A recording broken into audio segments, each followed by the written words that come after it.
विनोद जी, मैं यहां से समझना चाहूंगा, लोगों ने सोचा कि भूपेंद्र सिंह हुड्डा को पहले ले आना था। एक तरफ इनफाइटिंग हमको महाराष्ट्र में देखने को मिली कांग्रेस के अंदर, एक तरफ इनफाइटिंग हमको हरियाणा के अंदर देखने को मिली। क्या सोनिया गांधी जी भी इन तमाम फ्रिक्शंस को एक साथ जोड़कर नहीं रख पा रही हैं, क्योंकि वो ही सबसे सर्वमान्य नेता है कांग्रेस की? ये बात देश भी जानता है, आप और मैं भी जानते हैं। भारत ये कांग्रेस की आला कमान ने निर्णय लेने में बहुत देर की। आप मानते हैं इस फैक्ट? बिल्कुल मानता हूं, और मैंने तो लिखा है इसके बारे में। और ये देर उनके लिए घातक सिद्ध हो सकती है। ये पंजाब में जो अहमियत अमरिंदर सिंह की है कांग्रेस के लिए, वही अहमियत भूपेंद्र सिंह हुड्डा की हरियाणा में कांग्रेस के लिए है। और उनसे उनका मुकाबला करने वाला चेहरा कांग्रेस के पास नहीं है अभी तक। लेकिन ये चीज समझ नहीं पाई कांग्रेस ने। कांग्रेस समझ तो पाई, लेकिन वहां पर प्रतिद्वंदी बहुत थे। और जो वहाँ के जो अध्यक्ष थे, प्रदेश अध्यक्ष थे, उनकी परस्पर विरोध चलता था हुड्डा का और हुड्डा साहब का उनसे विरोध चलता था। और इस कलह को ख़त्म करने में कांग्रेस ने ज़रूरत से ज़्यादा समय लिया, जिसके चलते अगर ये रिजल्ट ये तो अभी बैलेट पेपर्स काउंट हो रहे हैं। और बैलेट पेपर्स हरियाणा के केस में मैं अहम मानता हूँ, क्योंकि हरियाणा की कंट्रीब्यूशन फौज में बहुत है। तो ये बैलेट पेपर्स तो फौजी ही भेजते हैं, तो ये फिर भी सिग्निफिकेंट है। लेकिन मैं समझता हूँ कि इस पे हम बेस करके अगर आगे बात करेंगे तो वो अभी थोड़ा रुक जाते हैं, हम थोड़ा इंतजार कर लेते हैं। हम शुरुआती रुझानों की बात करें, और हमको ये नहीं भूलना चाहिए, वेणु भी उस बात से एग्री कर रहे थे। वेणु, 370 एक को समाप्त करना या 370 ए को निष्प्रभावी करना और 35 ए का पूरा खात्मा, हरियाणा के अंदर एक कंसर्न, जैसे उन्होंने कहा कि बैलेट पेपर एक इंडिकेशंस हैं, तो प्रखर राष्ट्रवाद और महाराष्ट्रवाद का जो मुद्दा है वो भी हरियाणा के अंदर एक प्रभावी मुद्दा होना चाहिए, और मेरे इंडिकेशन देखकर लगता है हुआ है। नहीं, राष्ट्रवाद एक मोदी ने ये राष्ट्रवाद को स्टेट इलेक्शन में सक्सेसफुली उसको आगे रखा है, और उससे इनको फायदा भी हुआ है आर्थिक मुद्दों को पीछे करने में। और ये राष्ट्रवाद इनका ये चलता रहेगा, और कुछ ना कुछ इशू निकाल के राष्ट्रवाद अभी नहीं, अगले इलेक्शन में आगे जब दिल्ली का आएगा, बिहार का आएगा, वहाँ पे मेरा ये मानना है कि राष्ट्रवाद को छोड़ेंगे नहीं, और कुछ ना कुछ किस्से को लेकर राष्ट्रवाद को आगे रखेंगे। तो चलिए एक बार मैं फिर से आपको रिकैप बता दूं। हरियाणा 38 सीटों के रुझान, बीजेपी 28 पर इस वक्त आगे चल रही है, कांग्रेस 8 पर, आईएनएलडी 0 पर, जेजेपी 1 पर और अदर्स 1 पर। वहीं महाराष्ट्र में 62 सीटों के रुझान आ चुके हैं। भारतीय जनता पार्टी और शिवसेना 51 पर आगे है, कांग्रेस और एनसीपी 9 पर आगे है, और अदर्स फिलहाल 2 पर आगे चल रही है। एक बार फिर से चलते हैं हमारे सहयोगियों के पास। रविकांत राय हमारे साथ जुड़े हुए हैं, विकास श्रीवास्तव महतोश्री से जुड़े हुए हैं, विशाल ठाकुर चंडीगढ़ से जुड़े हुए हैं, पंकज मिश्रा मुंबई से जुड़े हुए हैं। रविकांत, मैं आपके पास आना चाहूंगा, जब इस चुनाव की स्ट्रैटेजी भारतीय जनता पार्टी बना रही होगी, 370 और 35 तो उसके दिमाग में होगा, लेकिन 2.0 के बाद मोदी और अमित शाह की जोड़ी को और मोदी के नेतृत्व को कैसे निखारना है, इसकी क्या रणनीति अपनाई इन चुनाव में भारतीय जनता पार्टी ने?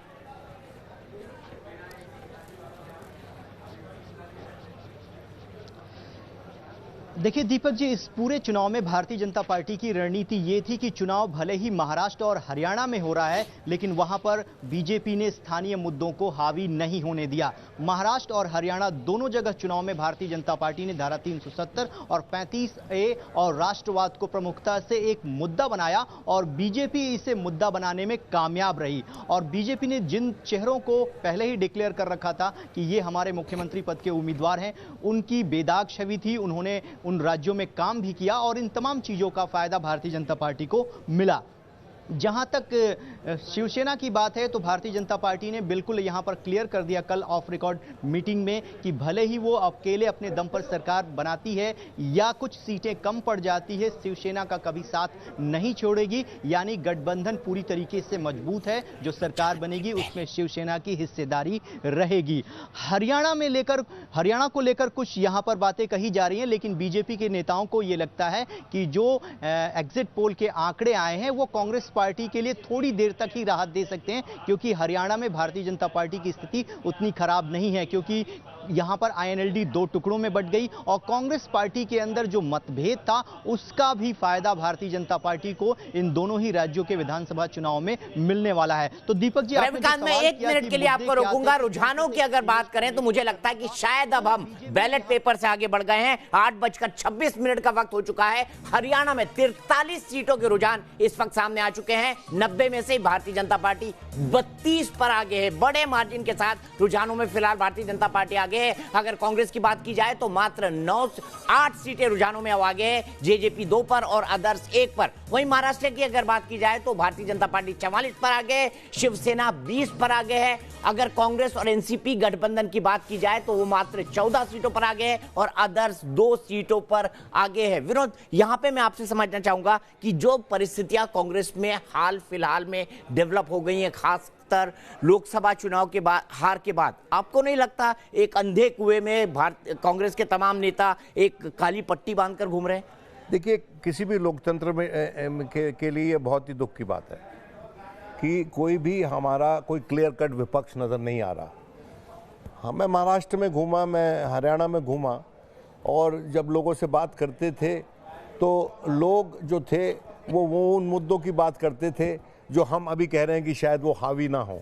जो इकोनॉमिक इश्यूज़ हैं, जैसे कि नौकरी रोज़गार की बात है, जैसे कि छोटे बिजनेस में उनको जो कठिनाइयाँ हो रही हैं उसकी हैं, जैसे कि हरियाणा में बड़े स्तर पर जो ई ट्रेडिंग होती है उस पे जो 50,000 से ज़्यादा का जो माल बेचता है गल्ला व्यापारी, तो उसके लिए उसको रिसीट जनरेट करनी पड़ती है और ट्रक का नंबर देना पड़ता है कि किस ट्रक में माल रख के वो भेज रहा है।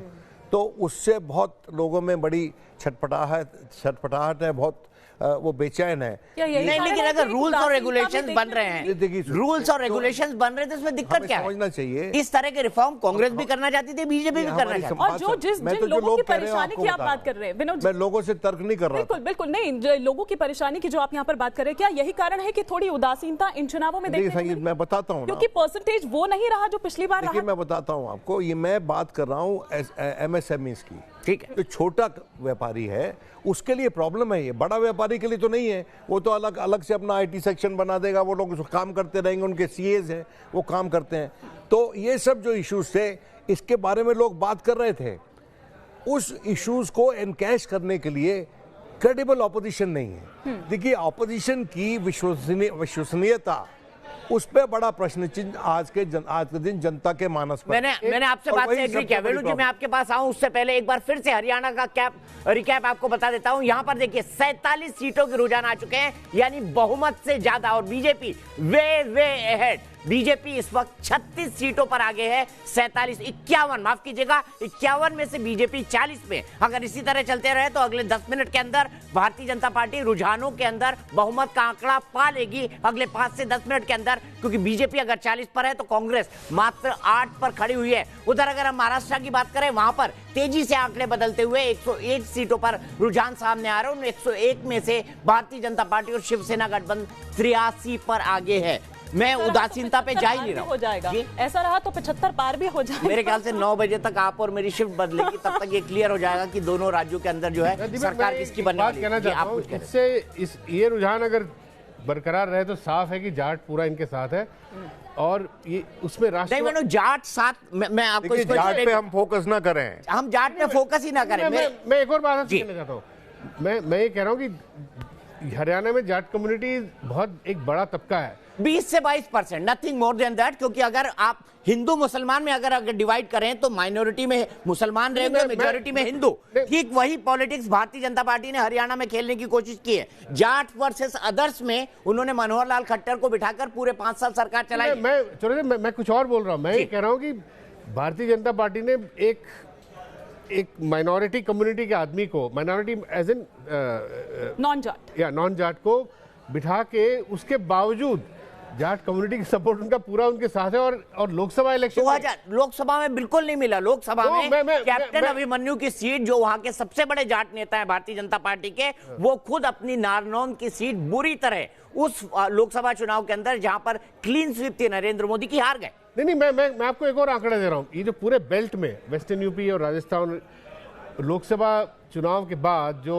CSDS के जो आंकड़े आए थे उसमें जाट कम्युनिटी का सपोर्ट बीजेपी को 92% था, सब कम्युनिटी से ज्यादा था, जो ये पहले नहीं हुआ करता था। तो मैं एक ओवरऑल जो जाट कम्युनिटी का जो बीजेपी की तरफ जो झुकाव है उसकी बात कर रहा हूं मैं। इसका एक सोशियोलॉजिकल एक्सप्लेनेशन है जी। आप समझिए, अगर देखिए ये बात सच है कि जाट आज के दिन किसी भी प्रांत में उनका कोई मुख्यमंत्री नहीं है, वो बड़ा तबका है। एक समय में उत्तर प्रदेश में मुख्यमंत्री होता था, एक समय में हरियाणा में मुख्यमंत्री होता था, उसकी बात कर रहा हूं। तो वो उनको पावर सेटअप से वो बाहर हैं इस वक्त। लेकिन जाट अगर इस तरह का रुझान चलता है, देखिए जब 2016 में वहां दंगे हुए जाट आरक्षण को लेकर और बड़े स्तर पर वायलेंस हुई और कई करोड़ की प्रॉपर्टी डिस्ट्रॉय हुई, 30 के करीब लोग मरे, तो उसके बाद एक सोशल डिवाइड जैसा कि दीपक बता रहा है हुआ वहां पर, जाट वर्सेस द रेस्ट। लेकिन इन इलेक्शन के दौरान जो जाट कम्युनिटी थी, अगर उसकी कंसोलिडेशन हुई है तो उसके कारण ये हैं कि एक धारा 370 का हटाना, क्योंकि फौज में बड़े स्तर पर बालाकोट, धारा 370, 35A सबको मिला दें, बड़े स्तर पर फौज में जाट भाई काम करते हैं और बहुत सी फैमिलीज उनके साथ जुड़ी हुई हैं। दूसरा जो जाट है वो पुराना आर्य समाजिस्ट है, वो कंजर्वेटिव स्ट्रीम जो आर्य समाज की है, जो धर्म परिवर्तन का भी काम किया करती थी, उससे जुड़े हुए लोग हैं। और उसके चलते वो जो NRC वगैरह का जो इशू है वो उनके साथ रेजोनेट करता है। तो ये सब चीज़ें मिलाकर राष्ट्रवाद और हिंदुत्व, इसका जो घुट्टी मिला के जनता को बीजेपी ने पिलाई है और उसके चलते जाट का समर्थन बड़े स्तर पे मिल सकता है। बीजेपी ने जनता को पिला दी और ऐसी गुट्टी पिला दी कि वो मुगली गुट्टी 555 बन गई। आहा मीठी मीठी, पूरी दुनिया बोल रही है आहा मीठी मीठी। देखिए एक मिनट के लिए रोकूंगा यहाँ पे, परली से पंकजा मुंडे आ गए हैं, तो आप देख सकते हैं अब थोड़ी ही देर बची है। जो बात हम कर रहे थे हिमानी, यहाँ पर 42 सीटों पर इस वक्त भारतीय जनता पार्टी हरियाणा के अंदर आगे चल रही है। मात्र 4 सीटों पर अगर वो रुझानों में आगे हो जाए तो रुझानों के अंदर बहुमत पालेगी भारतीय जनता पार्टी। वहीं महाराष्ट्र में भी आंकड़ा तेजी से आगे बढ़ता हुआ 122 सीटों पर इस वक्त भारतीय जनता पार्टी और शिवसेना का गठबंधन आगे दिखाई दे रहा है। यहां पर आप देखिए 57 सीटें हो गई और भारतीय जनता पार्टी 44 पर इस वक्त रुझानों में आगे है।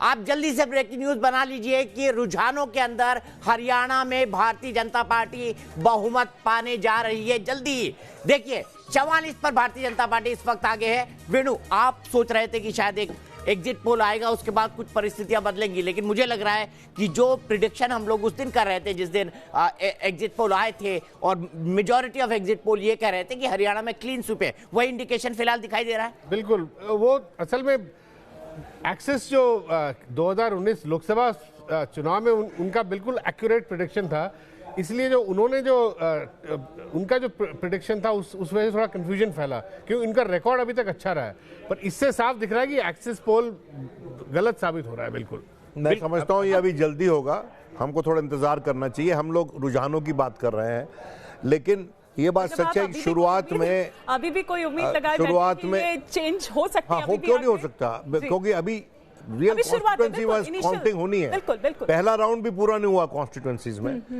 तो इसलिए जनता को जो हमको देख रहे हैं उनकी आश्वासन के लिए कि भाई हम किसी को हरवाने या जिताने नहीं बैठे हैं यहाँ पर, हम तो डिस्कशन करने बैठे हैं। लेकिन मैं ये कह रहा हूँ कि जब मैं शुरू में हरियाणा गया तो मैंने वहाँ से लौट के मैंने लिखा था अपने अखबार में कि will it be a no contest election in Haryana. तो अगर ये आंकड़े जो 60+, देखो पिछली बार 47 सीट आई थी बिल्कुल, और 90 की असेंबली में, तो बेयर मेजोरिटी थी। अब क्या ब्रूट मेजोरिटी होगी, ये बड़ा प्रश्न है।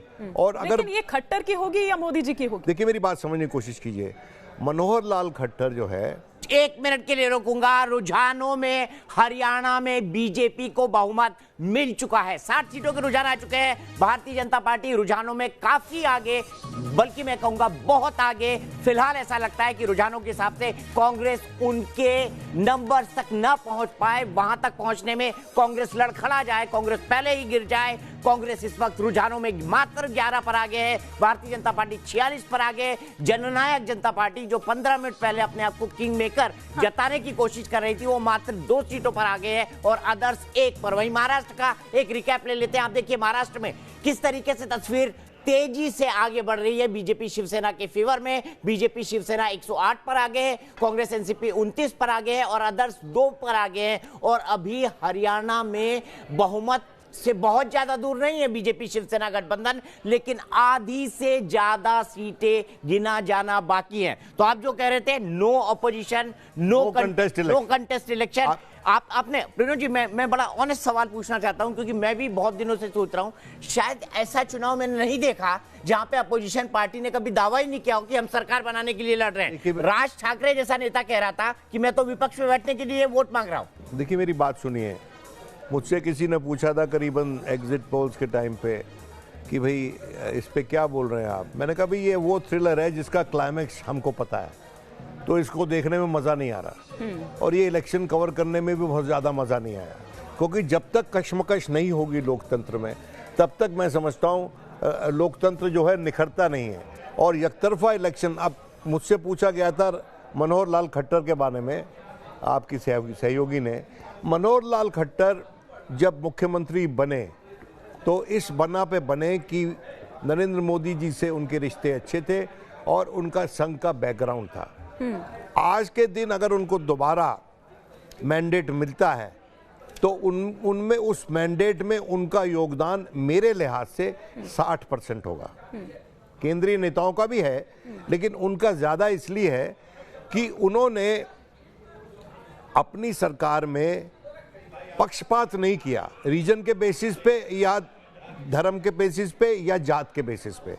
ये खुद शरणार्थी हैं, पाकिस्तान से आए हैं, जंग के इलाके से हैं, इनका परिवार वहाँ से था और पर इन्होंने कोई पक्षपात नहीं किया।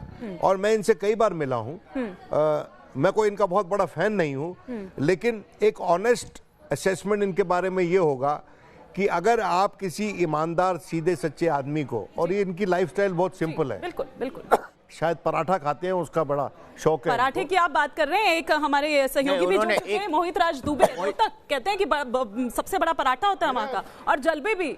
और मैं एक रिएक्शन यहाँ पर से क्विक ले लेती हूँ। मोहित राज दुबे, क्या फिजा आज वहां पर कह रही है, पराठा खाया कि नहीं खाया आपने, ये बताइए, क्योंकि सुना था कि हुड्डा जी ने नाश्ता पाने का इंतजाम किया है। बिल्कुल, हुड्डा साहब ने नाश्ता पानी का इंतजाम किया हुआ कार्यकर्ताओं के लिए और पत्रकारों के लिए भी।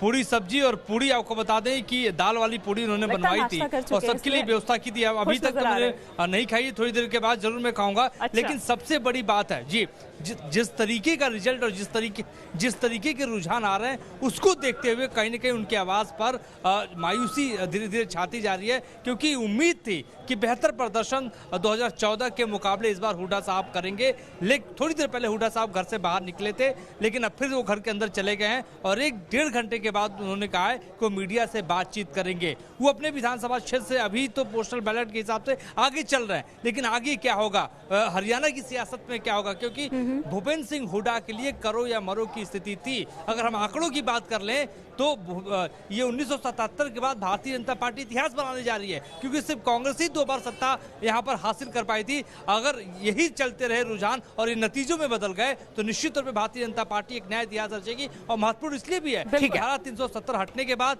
335 से हटने के बाद ये पहला चुनाव है जहाँ भारतीय जनता पार्टी को सफलता मिलती हुई। मैं एक बात का जवाब देना चाहता हूँ। आपने मनोहर लाल खट्टर के बारे में बोला, आप 2 चीजें उन्होंने हरियाणा की राजनीति से पूरी तरह बदली, क्योंकि मैंने अप्रॉक्सीमेटली हर साल उनके 1-1, 1.5 घंटे के बड़े प्रोफाइल इंटरव्यूज किए हैं। पहली चीज कि हरियाणा की राजनीति के अंदर जो सबसे पहली चीज थी कि 300 से 1000 लोग मुख्यमंत्री निवास पर आपको 24/7 मिल जाएंगे। उन्होंने मुख्यमंत्री निवास से लोगों को हटा दिया और सुविधाओं को उनके कंप्यूटर की विंडो तक पहुंचा दिया। दूसरा, उन्होंने ट्रांसफर पोस्टिंग, CLU जो चेंज लैंड यूज होता है, और तीसरा भर्तियों के अंदर जो पर्ची और खर्ची, उन 2 के सवालों था, उनको पूरी पर्ची और खर्ची, यानी पर्ची से नाम भेजना और इंटरव्यू में सिलेक्शन होना, और खर्ची के लिए खर्चा देना और सिलेक्शन होना, ये पूरी तरह से बंद किया। तो मेरे ख्याल से इन दोनों मुख्यमंत्रियों को जो सबसे बड़ी विशेषता मुझे लगती है वो ये है कि देवेंद्र और मनोहर लाल खट्टर दोनों कम से कम 5 साल में इन दोनों पर व्यक्तिगत तौर पर करप्शन का कोई भी बड़ा आरोप नहीं लग पाया, और ये काजल की कोठरी से सफेद निकलने वाला बात है। वेणु, क्या आप इस बात से एग्री करेंगे कहेंगे कि ये कंसर्न भी, ये छवि भी लोगों के दिमाग में रही होगी अगर हम राज्य के नेताओं की बात करें। अभी मोदी जी, अमित शाह जी की बात नहीं करते। नहीं, ये दीपक, ये बात आपकी सही है, छवि उनकी साफ है मनोहर लाल खट्टर की, मगर अगर आप ये मान के चले कि राष्ट्रवाद एक बहुत बड़ा मुद्दा रहा है, तो मैं थोड़ा सा विनोद से अलग मैं बात रखना चाहता हूँ। वो ये कि विनोद ने कहा कि 60% खट्टर को जाना चाहिए श्रेय इस जीत का। मैं कहता हूँ कि 60% राष्ट्रवाद को जाना चाहिए। इसलिए ये सेंटर के जो मोदी जी का जो एक और अमित शाह का जो पैकेजिंग हुआ है उसको जाना चाहिए। मेरे ख्याल उनकी छवि अच्छी हो, मगर एडमिनिस्ट्रेशन कोई जो इकोनॉमी, जो अर्थव्यवस्था इतनी ध्वस्त हुई है और 40-45 साल में इतनी ज्यादा अनएम्प्लॉयमेंट जो आंकड़े बताते हैं और किसानों का, उसके बावजूद अगर वो मुझे ये नहीं समझ आता। चलिए इकोनॉमिक इंडिकेटर्स को हम मान ले ऑटोमोबाइल नहीं बिक रहे, हम मान रहे हैं कि खरीदी कम हो रही है, लेकिन फिर भी लोग भर भर कर बीजेपी को वोट कर रहे हैं, भर भर कर वोट कर रहे हैं। वही कह रहा हूं, वो इमोशनल इश्यूज पे आजकल पूरी जनता, आप ठीक कह रहे हो, जनता ने गुट्टी पिलाई या बीजेपी ने गुट्टी पिलाई है जनता ने, मगर अगर आप ये बात मानते हो कि गुट्टी पिलाई है और मीठी लग रही है, तो वो अर्थव्यवस्था की जो कड़वाहट है उसको खत्म कर रही है ना, ये मैं कह रहा हूं। नहीं, मैं सिर्फ ये देखता हूं कि क्या आज मेरे घर में घर से ऑफिस जाने के पेट्रोल के पैसे हैं, आदमी के पास वो हैं, क्या खाने के पैसे हैं, बिजली उसको 50% पे, कहीं पे अरविंद केजरीवाल फ्री में दे रहे हैं, कहीं 20% सब्सिडी मिल रही है, कहीं 30% मिल रही है, कहीं किसानों को मुफ्त मिल रही है। तो आपकी जितनी स्कीम्स है ना, उसने मेरे ख्याल से भारतीय जनता पार्टी के मैनिफेस्टो की जो सबसे बड़ी बात थी, जिसको लेकर भारतीय जनता पार्टी के कई नेताओं ने 2019 में ब्रीफ किया था, वो ये था कि Bharatiya Janata party ease of living करना चाहती है। ईज ऑफ डूइंग बिजनेस उसका 2014 का नारा था, लेकिन 2019 का नारा है ईज ऑफ लिविंग। पक्का मकान हो, घर में शौचालय हो, किचन के अंदर गैस हो। अरे दीपक, ईज ऑफ लिविंग, आप जीएसटी छोटे व्यापारी से बात करो, ईज ऑफ लिविंग। आपके कैमरे दिवाली में यहाँ चांदनी चौक, यहाँ सब घूम के आए, सदर बाजार, लोग कहने कि 40% कम बिजनेस हुआ है। पहले 11:30 बजे पैकिंग करते थे प्री दिवाली गिफ्ट की, आजकल 7 बजे। और दूसरी बात ये आपके चैनल की, दूसरी बात ये कि बेरोजगारी सबसे बड़ा मुद्दा है। आज भी अगर हम हरियाणा की बात करें, नंबर 1 पर है हरियाणा। बेटी बचाओ बेटी पढ़ाओ की बात यहाँ पर होती है। रेप की अगर सबसे घटनाओं की अगर हम यहाँ पर बात करें, तो जो आंकड़े कहते हैं, मैं थोड़ा सा इधर यहाँ पर राय रखती हूँ, क्योंकि जो आंकड़े यहाँ पर कहते हैं वो ये कहते हैं कि इसमें सबसे आगे है हरियाणा। दीपक जी, मैं नहीं मानता इस बात को। मैं इसलिए नहीं मानता क्योंकि आप शायद ये परसेप्शन के आधार पर इस बात को बोल रही हैं। 2015 और 16 के एनसीआरबी के आंकड़े आए हैं। अगर घनत्व के हिसाब से देखे जाए तो बड़ा प्रदेश होने के कारण इस तरह के तमाम अपराधों में उत्तर प्रदेश सबसे आगे है, लेकिन मैं उस डिस्कशन में फिलहाल जाना नहीं चाहता हूं। मैं बहुत अगर आप आर्थिक खुशहाली है, ये तो बिल्कुल कोई परसेप्शन नहीं, कहीं पर नहीं है। आप मुझे बताइए। चलिए, मैं मानता हूं आर्थिक खुशहाली नहीं है, मैं मानता हूं लोग राष्ट्रवाद के मामले में बीजेपी मोदी जी के साथ है। सर, आदमी का सबसे पहले पेट भरा होना चाहिए, वो राष्ट्रवाद। हमारे यहाँ हिंदुस्तानी में एक बड़ी पुरानी कहावत है, भूखे पेट भजन ना होए गोपाला।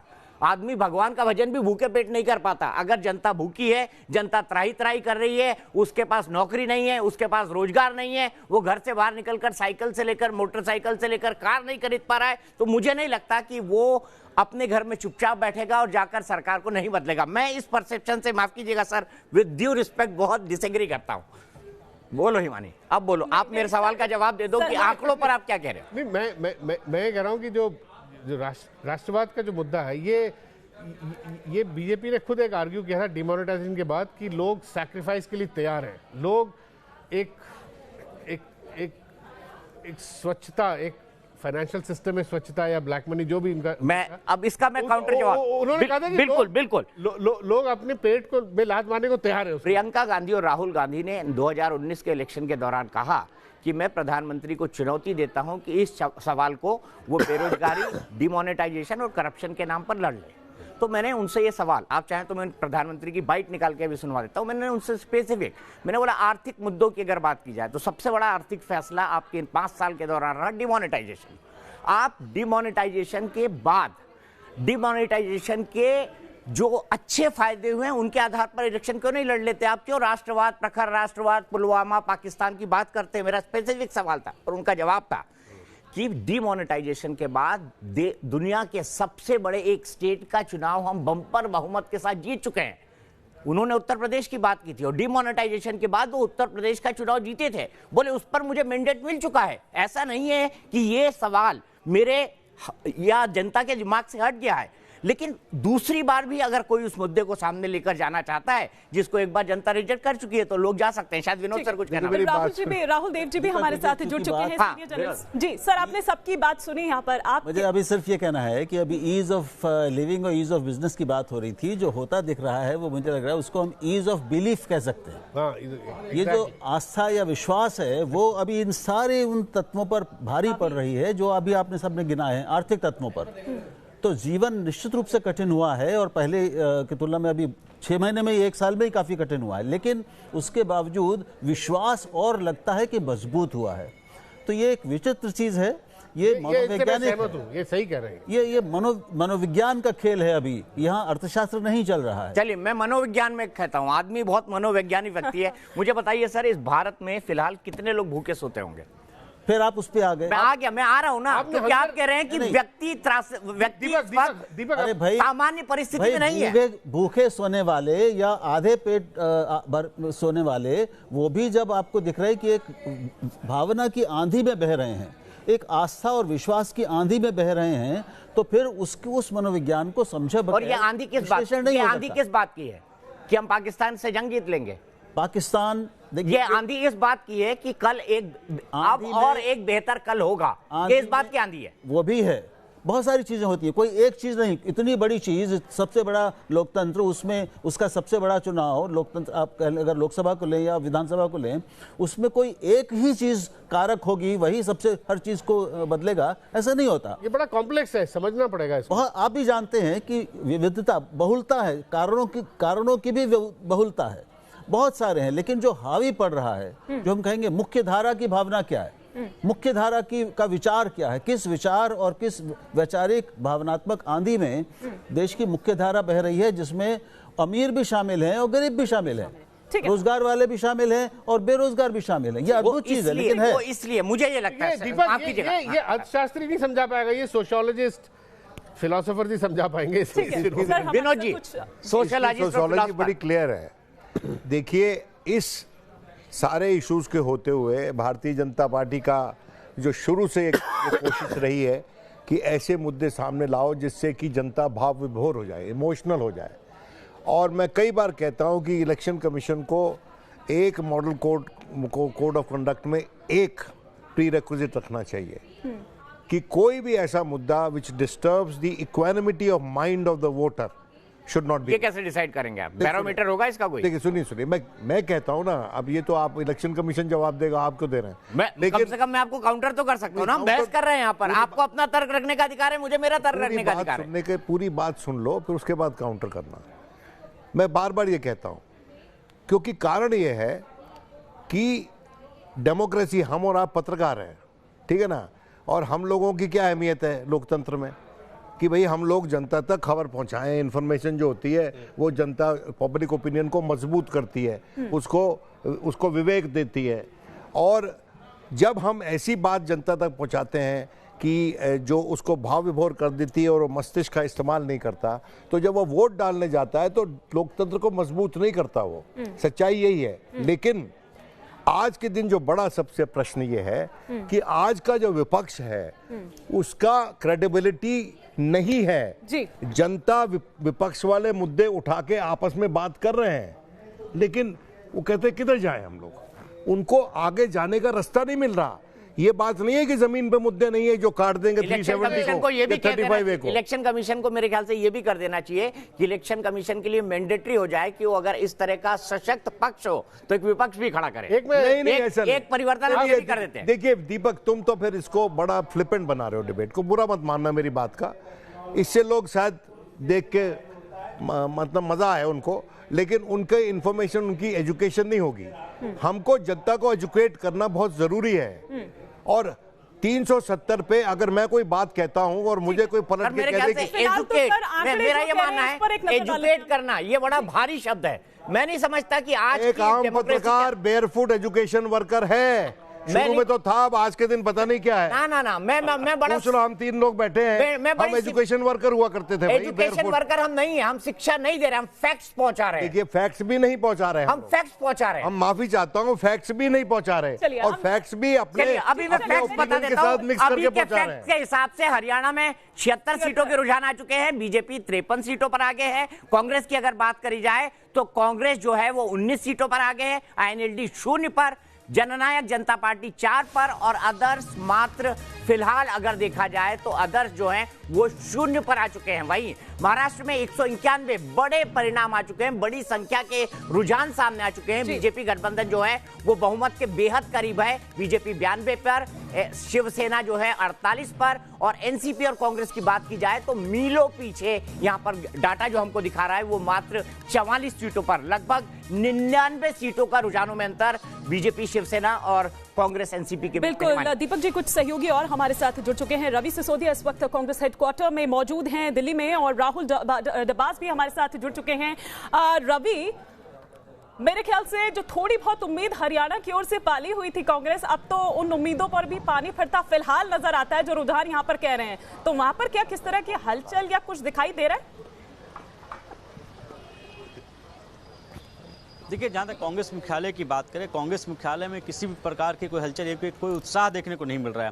हालांकि 2014 के बाद पहला ऐसा चुनाव होगा जहाँ पर कांग्रेस पूरी तरह से बिखरी हुई दिखी। अगर आपको याद होगा, महाराष्ट्र और हरियाणा चुनाव में कांग्रेस की तरफ से कोई बड़ा चेहरा प्रचार करने नहीं गया था। सोनिया गांधी स्वास्थ्य के कारण वो प्रचार करने नहीं गई। राहुल गांधी ने 2 रैलियाँ की थी हरियाणा में, महाराष्ट्र में 2 दिन को रैली की थी। तो जो ताकत लगाई जानी थी पार्टी की तरफ से, वो ताकत इन दोनों चुनाव में, दोनों विधानसभा में नहीं लगाई गई। महाराष्ट्र की बात करें, हरियाणा की बात करें, तो अगर उत्साह की बात करें या हलचल की बात करें, फिलहाल पार्टी मुख्यालय के अंदर कोई उत्साह देखने को नहीं मिल रहा, कोई हलचल देखने को मिल रही है। हालांकि कांग्रेस की तरफ से जब ये फरमान जारी कर दिया गया था कि उनका कोई भी प्रवक्ता टीवी डिबेट पे नहीं जाएगा, तो ऐसे में इस बार कांग्रेस मुख्यालय में कोई प्रवक्ता भी नहीं दिख रहे हैं।